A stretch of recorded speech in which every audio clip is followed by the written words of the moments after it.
On today's video, we ask the immortal question: why do guitar players like 7 strings?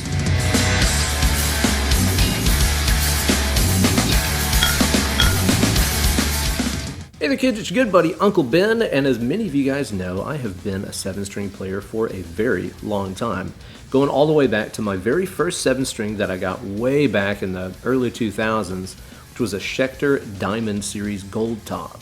Now back then, I was curious to check out 7-strings because so many of my favorite shredders and bands were using them, but since then the popularity of 7s has exploded, and there are so many more bands using them now than we had back in the day. But what exactly is it about 7-strings that make them so damn cool? That's what we're going to talk about today. As always, today's video is brought to you guys by everybody who supports my channel over on my Patreon page, patreon.com/Ben Eller Guitars. People are calling it the greatest place on the entire internet, and I'm repeating them. Sign up today for all kinds of goodies like downloadable tabs, backing tracks, bonus videos, and so much more. This week, everybody who supports my channel, even for just $1 a month, is going to get access to a very special extended and ad-free cut of this video with a little bit more of everything. So don't delay. Sign up today. I'll see you there. Over my many years as an hombre de siete, I've collected quite a lot of really rad 7-string guitars that I'll be playing in this video for you guys. I'm going to be playing those through my Synergy rig today so I can get a little bit of everything tonally. Now let's get into it.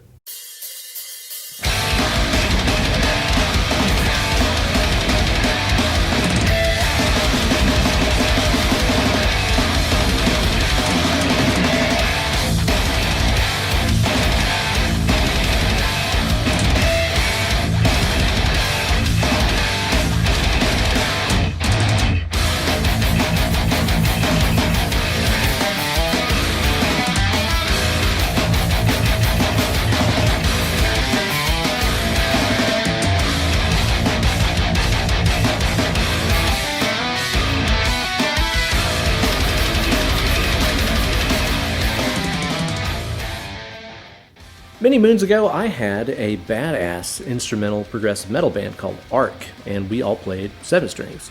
I'm still really proud of the music that we did together, and throughout this video, I'm going to be playing to you guys some of my favorite riffs from that band. If you all like what you hear, be sure to check out our old SoundCloud page. I'll put that down there in the video description so you can check out all of our tunes. Reason number 1, it's a guitar with more guitar on it. I think old YOLO Mom Jeans really nailed it when he said, "How can less be more? It's impossible. More is more."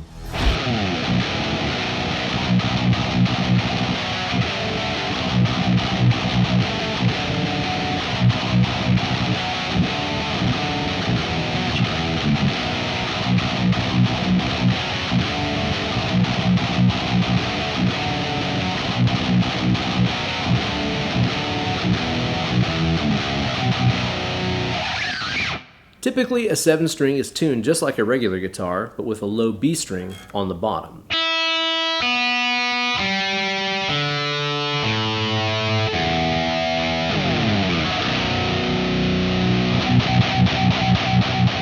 Although it is worth noting that back in the day, whenever Steve Vai and Ibanez were working together on the Universe to be the first production solid body 7-string guitar, Steve initially wanted a high A string, but had trouble with him breaking all the time on him, so went for the low B on the bottom instead. Now, of course, there's a little bit of a learning curve whenever you first pick up a 7. I know for me it lasted about a month or so, I think, before I was totally comfortable on it. But the good news is, it's not really as hard to get used to as you think it's gonna be, because you're already familiar with the B string. You have one.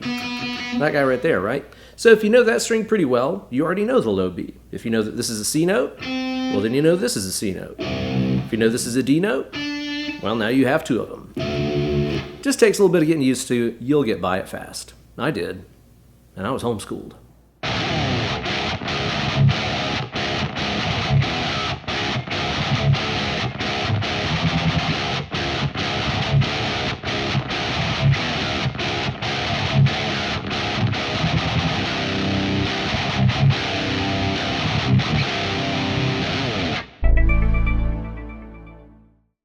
Reason number 2, you can go more lowlier without losing the ability to go more highlier.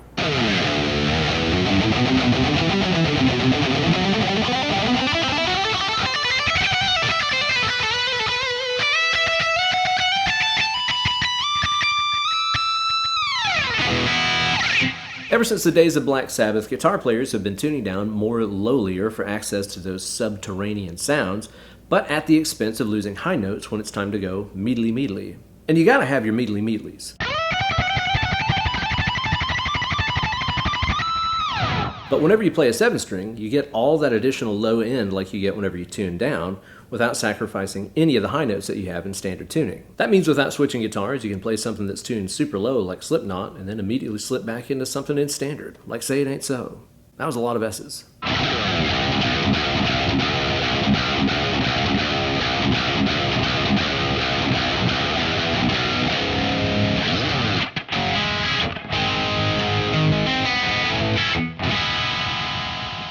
Reason number 3, Steve Vai. That's it, just Steve Vai.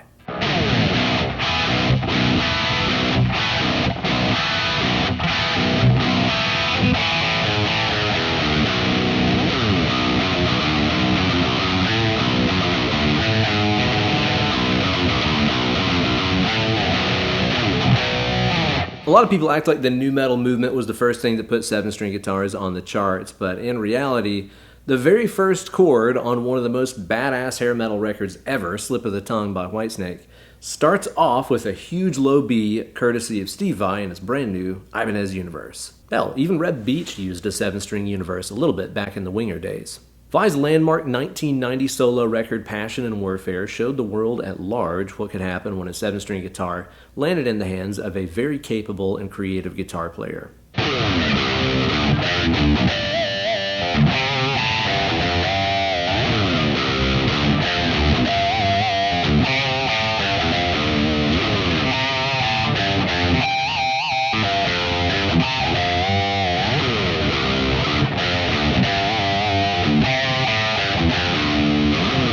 Yeah, I know that was actually played on 6 with the harmonizer and all that stuff, but whatever. It works for the video. And simply put, Steve Vai designing the Universe with Ibanez back in the day put 7-string guitars in the hands of more players than ever. So if you like your 7-strings like I do, say thanks, Steve. Thanks, Steve.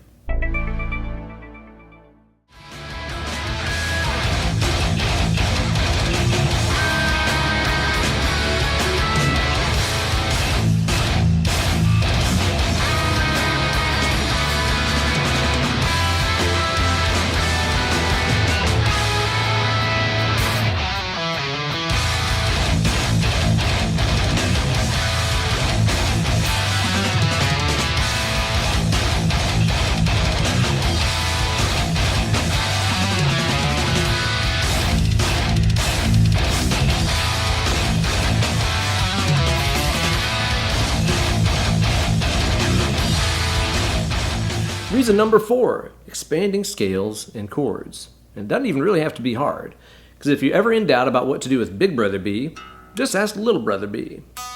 Because for a lot of the time, it's just going to be a matter of copy and pasting whatever the high B is doing down there on the low B. The different positions of the minor pentatonic scale are a perfect example of this. Let's take like our good old-fashioned A minor pentatonic here, right? Now, if I wasn't sure about what to do here on the low B, like maybe I didn't know what notes were next or whatever, I could just look at what the high B did and do the same stuff down low. That gives me a more expanded scale shape and I don't have to shift around positions for it, like this.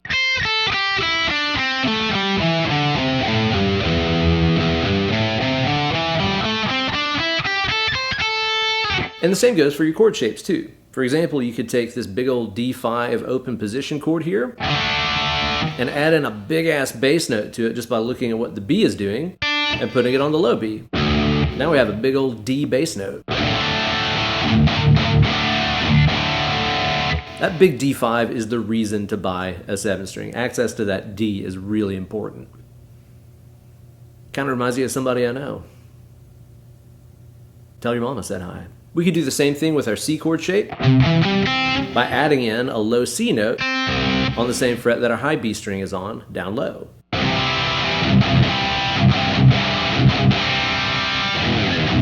It's a really cool sound, and you don't have to like relearn guitar to do it. Just look at what you're already doing on the other B string and copy it.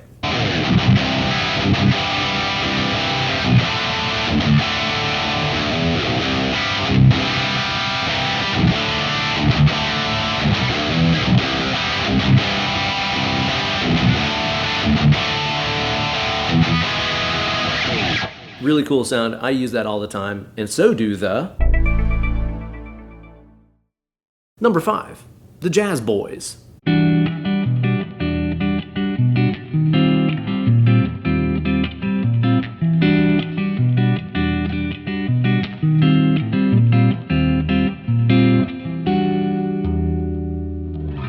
Remember earlier in the video when I said that Steve and Ibanez introduced the first solid body 7-string to the production guitar world?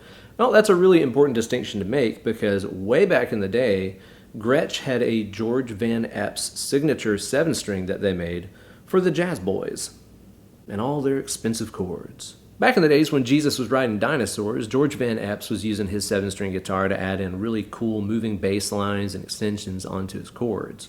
Hell, even before that, there was like 7-string acoustic Russian guitars used for Russian stuff, I guess. 7 strings are nothing new, guys.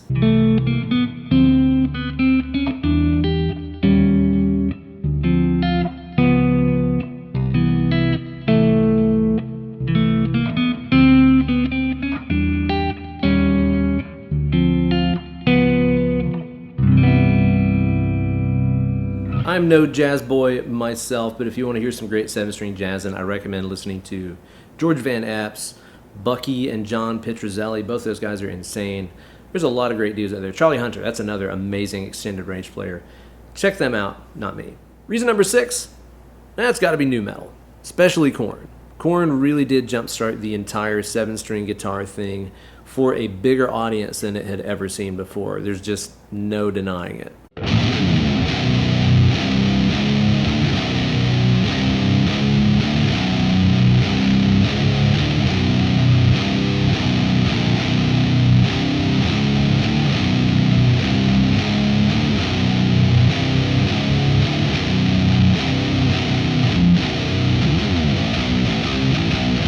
I remember seeing those early music videos back in the day where they were playing the really trashed universes, and then later on they got like the really slick LA Custom Shop Ibanez RG7s. They looked amazing. And back then the universe was still the only production 7-string that you could get your hands on.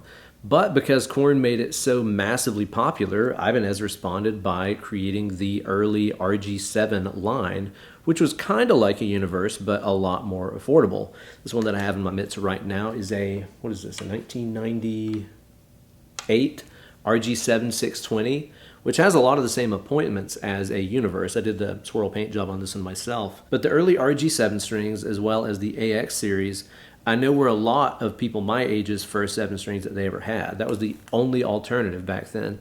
And it jump-started this huge production 7-string craze back in the day. Then you saw companies like Schecter and Jackson and ESP start to produce their 7-string line as a response to that because Korn made 7s massively popular. And Limp Bizkit too, because Wes Borland played 7s there for a while. Only he did it really weird. He had like a low C sharp, I think, on bottom, and he used 2 of the same high strings on top for like a weird droning sound. Really unusual.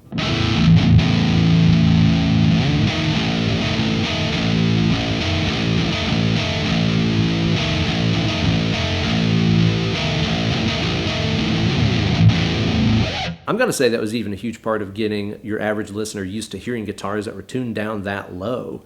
I mean, now it's pretty commonplace to hear guys playing, 8 strings and beyond. But back then, I remember that was the only thing you could hear on the radio that was tuned that low was Korn. So, like it or not, nu metal plays a huge role in shaping the 7-string guitar world and the world of today.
Reason number 7 is they're a very versatile studio tool. It's not just about super brutal riffage or prog metal shredding. You can use the extended range of a 7-string guitar for all kinds of cool stuff. Some 7-strings feature extended scale length for extra clarity there on the low end, like this Schecter John Brown signature. This is a 27-inch scale, 7-string baritone. That extra clarity and scale length puts me this much closer to having the sounds of like classic Fender 6-string basses or those like Dan Electro Longhorn baritones that you hear on a lot of old like spaghetti western recordings. And that's what I've done with 7s in the past. I've had friends that have done fun little film projects that needed soundtrack work. And I've used a long scale 7-string with like a tremolo effect on it to get those classic Western soundtrack vibes, like this.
Reason number 8 has got to be the bearded wizard himself, Mr. John Petrucci of Dream Theater.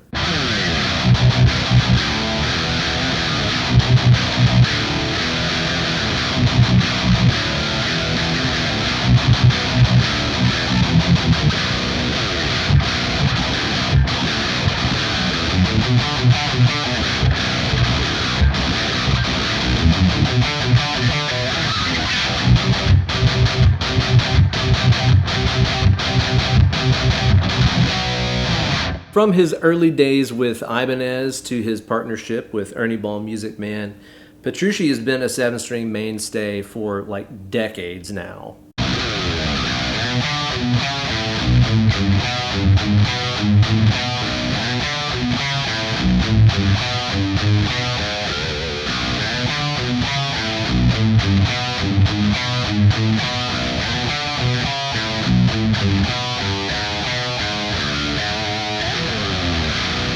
If I'm not mistaken, the first time that John played a 7-string was on the Change of Seasons EP, and since then he's used them on his solo records, on the Liquid Tension Experiment stuff, all the Dream Theater albums.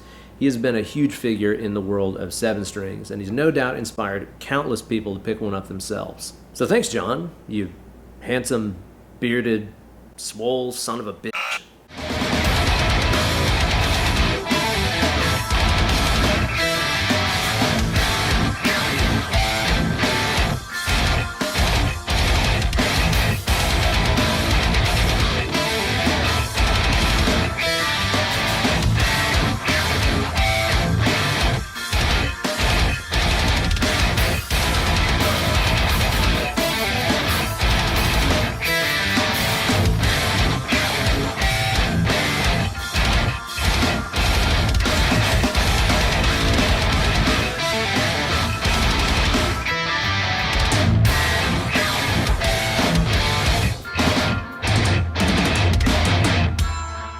Let's go slightly deeper cut on the list here for a very important band in the world of 7-string history, because it wasn't Dream Theater that did 7-string metal first, it wasn't Korn.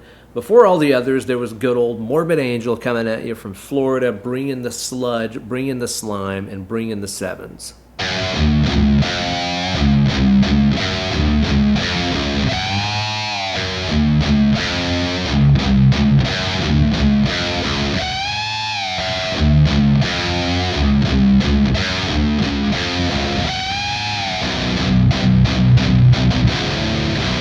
For an entire year before Korn's first album came out, people had been hearing 7 strings in metal from Covenant by Morbid Angel. And the way Trey and the guys in the band use 7 strings has always been really cool to me, especially in the world of death metal where everything is all about being super fast and super aggressive.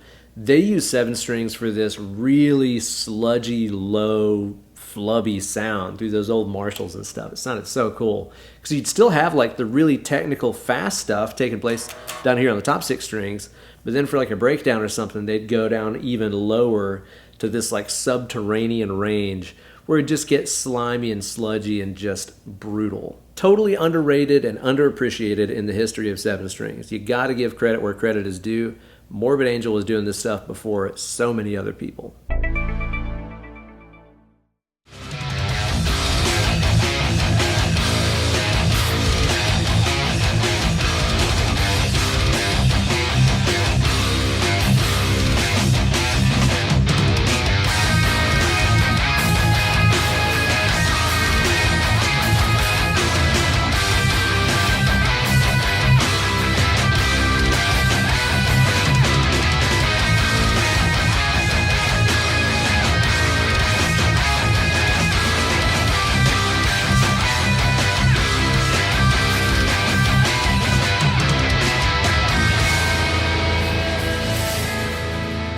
And the last one on our list is going to be the world of slapping and tapping.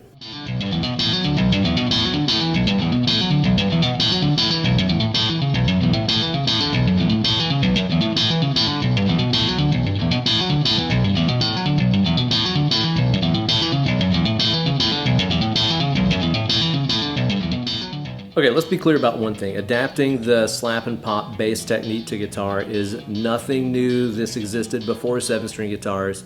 Check out guitar players like Reggie Wooten, as well as Scott Michaud, to hear some absolutely banana slap stuff on 6 strings that was way before we heard Tosin and other guys doing this on 7s and 8s. Those guys did awesome stuff on 6 strings, but whenever you put those techniques onto a 7-string guitar with the additional low end, the fatter strings and everything, it just sounds even cooler. And of course, this really came to the forefront of guitar technique with Tosin Abasi and Javier from Animals as leaders.